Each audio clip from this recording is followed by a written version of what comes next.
You're listening to Two Bobs, conversations on the art of creative entrepreneurship with David C. Baker and Blair Enns.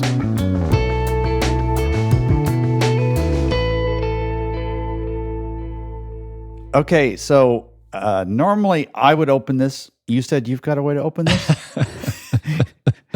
Go ahead. Yeah. So in my latest post called Inbound, Outbound, and In Between, I used you to build a straw man argument on what I thought was your legitimate and wholly incorrect position on the use of outbound in a lead generation plan. And I read it. It's like, what? You read it. What the... Are you how dare you put words in my mouth? So I had to call you and eat crow, and we made up, and it's all good. And we're still doing this podcast anyway. At least this episode. We'll see. Yeah. Yeah, I'm on probation. I understand. Okay, so the topic is inbound, outbound, and in between. So, I mean, everybody knows what inbound, everybody knows what outbound is. But the in between, I think, as I understand this anyway, you're saying, listen, there is this middle ground where outbound isn't always evil. There are exceptions. There are times when an expert doesn't just sit back and wait for people. Like there's signals, like that's sort of the message, right? That there's room for this in certain times, certain places. That's what you're saying? Yeah, I think so. Lead generation used to be a sales function. It used to be almost entirely outbound. And then along comes the internet and internet search, and the clients start to do more investigative work online first. So you've got to put your bona fides out there. You've got to put your thinking out there, let them sort through it and decide to reach out to you. The place that any expert firm wants to get to is this place where our business is all inbound all the time. And one of the things, not just this text that you and I had going back and forth with a couple of friends, but another impetus for this topic is I'm getting a shitload of spam these days. And the spam follows a lot of what I consider to be the actually pretty good guidance on how to do this, on how to do outbound properly, but it's still spam. So it begs the question, should experts even be in the outbound lead generation business, cold outreach? So I have an opinion on that. You and I both agree. We'll probably agree on almost everything, but you and I both agree that the place our listeners want to get to is the place where the vast majority of leads are coming to them. Right. But I still think we have a window where it's appropriate for experts of any kind, not just creative firms, but expertise-based businesses to reach out if they do it properly. But the real opportunity, as you've alluded to, I think, is the in-between. Right. Because we're used to thinking of, okay, somebody that we don't want to talk to is smiling and dialing, reaching out just blindly. Nobody cares about the fit and all that, and just annoys you. And then the opposite is the other extreme where you're sitting back. People are reaching out to you and you never need to do that. And it's just a simplified view that there is something in the middle. That's what you're saying. Let's start by looking at the tiers. And I actually love this kind of the tier 1, tier 2, tier 3. When I'm working with a client on the lead gen phase of my engagement with them, I borrow your ladder image. Ladder of lead generation, yeah, which is slightly different to this, but kind of overlaps, yeah. It is, right. But I'll say, listen, you don't have to have an email list. Like the ideal marketing plan is you write a fantastic book every 3 years and you have this TED Talk that goes viral. That's all you ever need to do, right? Simple. Yeah, just get to work, buddy. But it's not accessible to all of us, to any of us, really. Not to me, not to you even. So we have to do something different. Now, that's the ladder of lead generation. You're talking about something different here. You're organizing this in different tiers, so walk us through that. Yeah, so you think of 3 tiers with tier 1 at the top, like a gold medalist on a podium. Tier 2 in the middle would be your silver tier, and tier 3 at the bottom, or the bronze tier. So the place we want to get to is tier 1. Tier 1 is just inbound. It's where all leads come to you and they're driven to you effectively by your reputation. So referrals, the accolades you get in the press, maybe actually awards. And a big percentage of those inbound leads for the typical firm listening is through your paid marketing or your content marketing. And in the ladder of lead generation, that other model that I use that you referenced for thinking about leads, I make the distinction I actually have on different rungs, paid marketing versus content marketing. But for this purpose, we just treat them all inbound leads, regardless of the originating source, as tier one. So this is gold. We all understand it's gold. This is what we all want to get to. Right. But it's a little bit out of reach right now. Yeah. Tier 2 leads are... Tier 2 leads, this is where almost all of us have to drop down. So if we can build a business of tier 1 leads, great. But most of us can't. So we have to drop down to the second tier. You think of it as the silver tier. And in the post, I made the note that in sports, there's a saying, you don't win silver, you lose gold. Mm-hmm. And that's why the bronze medalist always looks happier on the podium than the silver medalist, because they feel like they lost gold. And I feel like there's gold in this silver tier.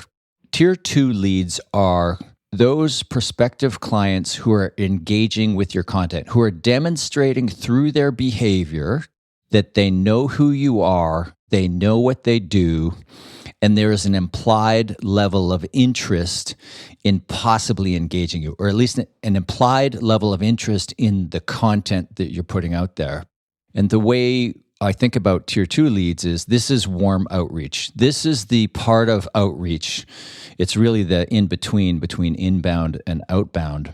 But this warm outreach to people who are already engaging in your content, this is probably the biggest opportunity that is not being mined well among the firms listening to this.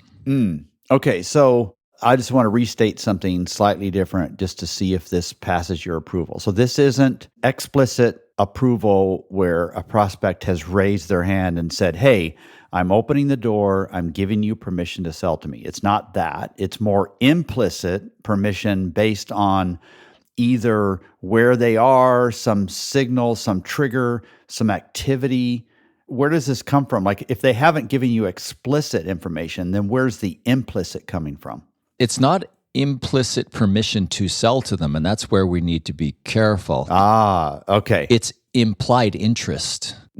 We have to be careful in how we reach out. And it begs the question, okay, somebody's active on your website, and to do this properly, you have to properly define where the line is. Like I think one page view on your website is not an invitation for you to reach out. You're not going to go to hell. If you do it 3 times in a row, you're going to hell. I'll tell you that. There are worse lead generation crimes you could commit. But I've seen firms just jump on, and we've all been victims of this, right? You hit one page on one website, and all of a sudden you're hearing from a salesperson.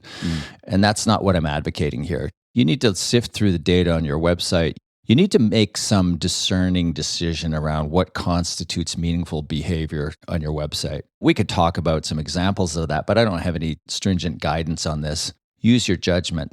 There are certain pages on your website where if somebody hits them in order, I don't like the idea of putting pricing on your website, but I like the idea of having a pricing page that's only linked to from the About Us or Services page. So if somebody goes from services to pricing, that to me is a level of interest. My general guidance is that you would just have general guidance on pricing on the website rather than pricing your services.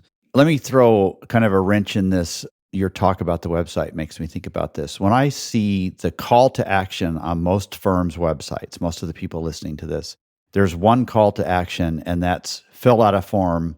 We'll begin a conversation with you.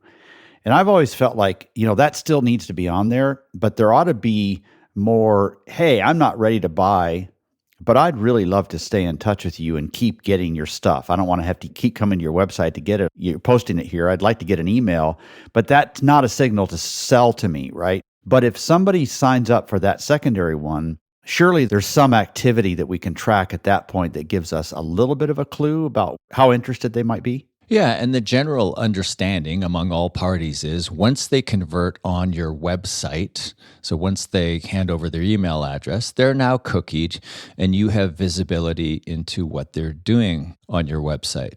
So if their level of activity or type of activity on your website hits a certain point and it triggers the need for some outreach, then go ahead and reach out. And one of the first questions that come up when I have this conversation is, well, do I reference what they're doing on the website or do I ignore it? My preference is you don't reference it because we all understand how this works. Everybody understands that you have a view into what your prospects are doing on your website. So I think the outreach just sounds like an introduction without referencing what they're doing on your website. Now, that's not a strongly held point of view. I think there are lots of ways you can do this warm outreach. You just have to be professional and you don't go into convince or sales mode. You're listening to Two Bobs, Conversations on the Art of Creative Entrepreneurship. Your hosts are David C. Baker, author, speaker, and advisor to owners of expert firms, and Blair Enns of Win Without Pitching, the sales training and coaching program for creative entrepreneurs. For more information, go to twobobs.com. If you find this podcast helpful, please help us by telling a friend and rating us in your favorite podcast app. Now back to David and Blair. So they've not given you permission to sell. So you corrected me there. This is more a level of implied interest. Can you phrase how you might approach somebody like that, like with the specific words? I think when you and Shannon and so on get into the modeling conversations, it's like people's eyes open up and they see, now I see how I might say that in a way that reflects the approach that doesn't send their walls up right away.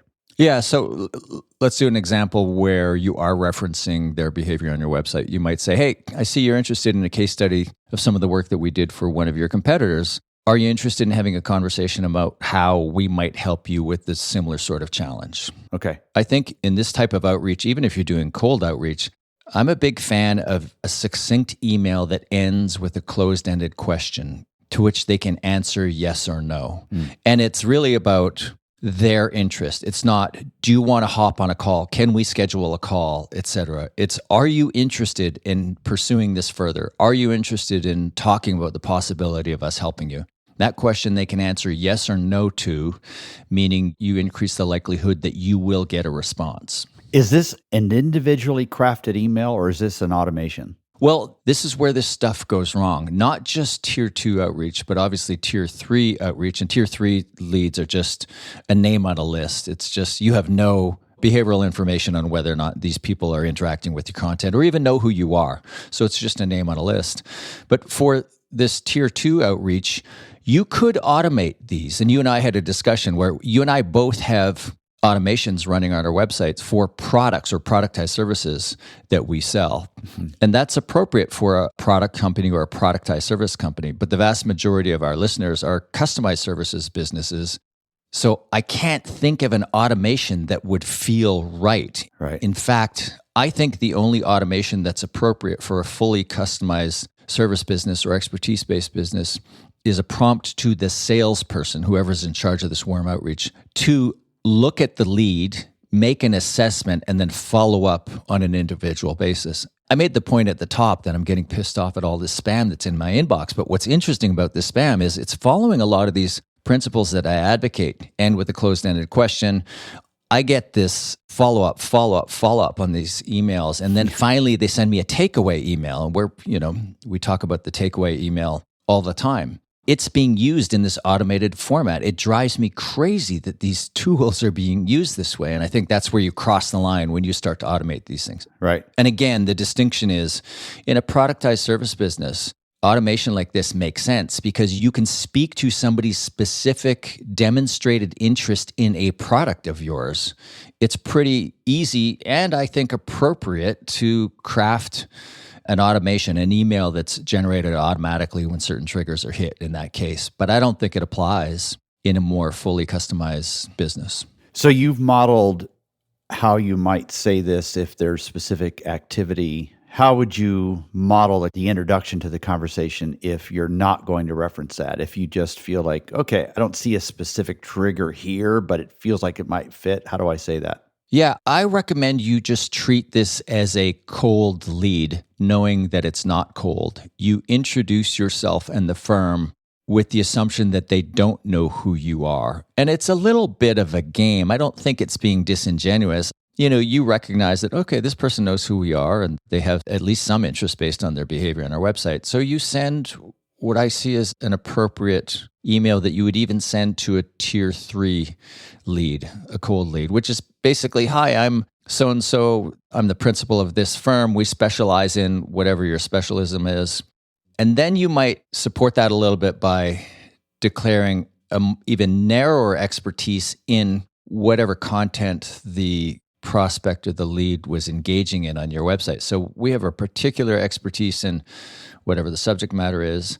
And then you follow up with this similar closed-ended question, the offer to help. Feel free to say no if you don't see a fit or there's no interest on your part, but would you want to have a conversation about how we might be able to help you in this area? Yeah. So it means like, we do experience marketing and so on. We have a particular focus in sporting events. And I see that, anyway, you may not refer to they looked at it. Yeah. And you could add that line, I see that you're interested in, or you could just not add it at all, whatever you're most comfortable with. Right. And then proceed. And then just even in the language I just modeled, I prefaced it with feel free to say no, which I'm a big fan of. But allow me to ask is the other implied part of it. Do you want to have a conversation? Whenever I get a text from you that says, feel free to say no, I know what's coming, this big ask. You don't even read the rest of it. You just go all caps. No.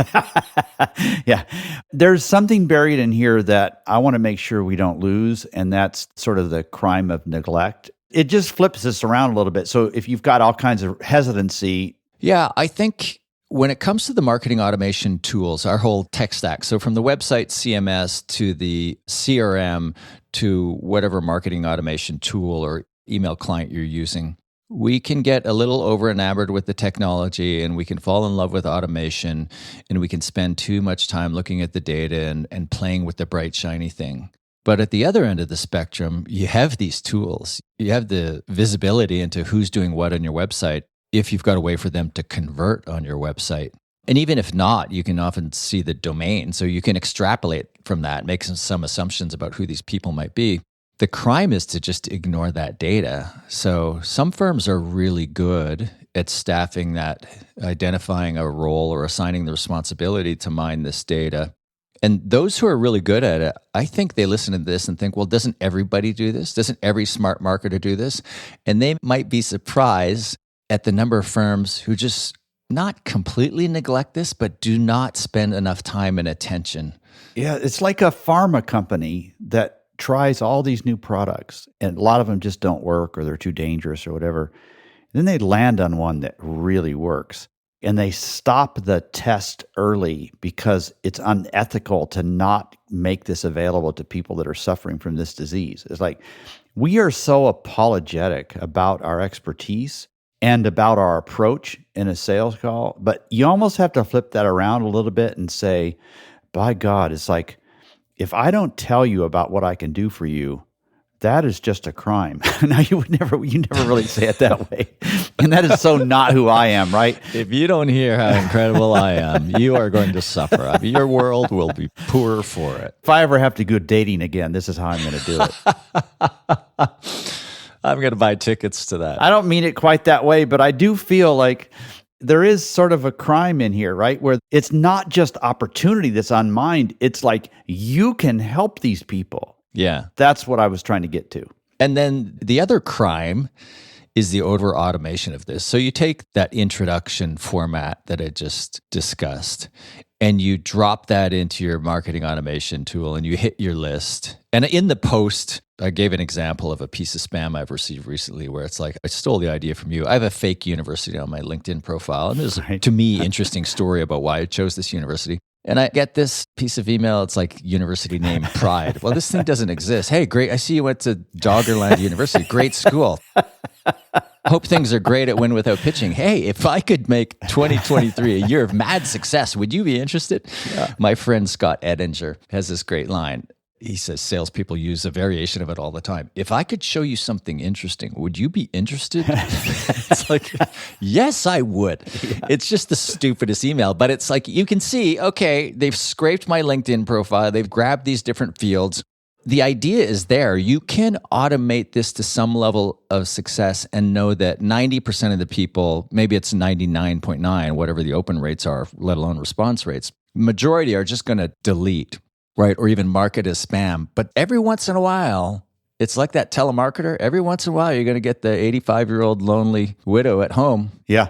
And they might buy something. The challenge is, this is not the domain of an expert firm. The spam I'm getting is from marketing firms. And that's crazy. And then the second one is always, I'm sure you haven't had time to respond or you missed this. Yeah. So it's like, what? No, the signal is I have zero interest in this. That's the signal you should get. Yeah. I've taught these techniques over the years, and I feel like some of the people I've taught have just taken them and dumped them into a marketing automation program. And there are probably a few million pieces of spam in the world that I'm indirectly responsible for.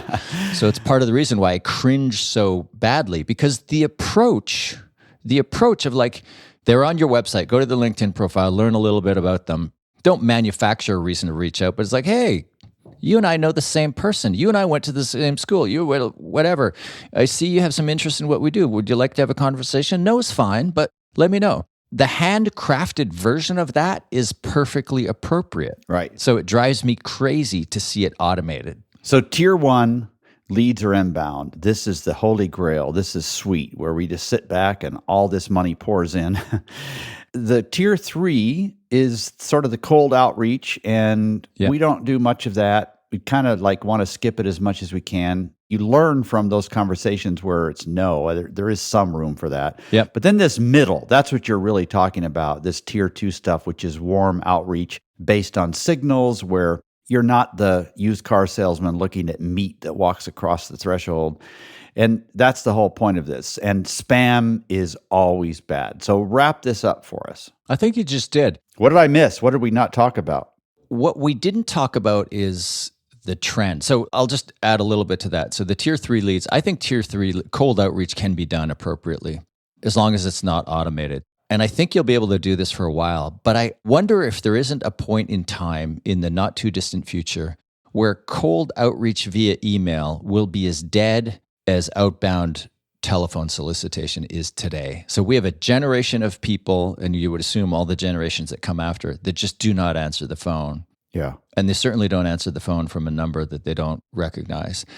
I think we're going to see AI-driven spam over the next few years look a lot like personal handcrafted spam. And I don't think the net result is going to be good for anybody. I think open rates and response rates will keep going down even faster. And I think we'll get to this equivalent of the place where people don't answer their telephones. I think we'll create a generation of people who just do not respond to any inbound solicitation from somebody that they do not know, period. Yeah. It'll get to effectively zero, and the medium will become useless. Here's where we'll go then. We will go all the way back to a handwritten, personal piece of mail on a beautifully thick printed something or other. We should go there now. And then mail it, and it takes 5 days to get there, and nobody ignores it. Yeah. Like once we wear out one medium, we go back and we reuse them. We go back to the oldest one.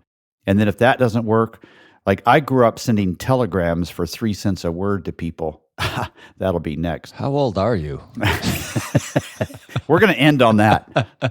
But your point about going back to the handwritten, you can automate that, and that's where direct mail came from originally, right? Yeah. And then faking the personalization in direct mail. But that point of handcrafted one-to-one communication in any medium will always work. But that is the domain of a highly specialized firm who has a very definable target market, and they can identify a small number of leads to whom it makes sense to invest that much time, attention, and money. Yeah. That's perfectly appropriate in any medium.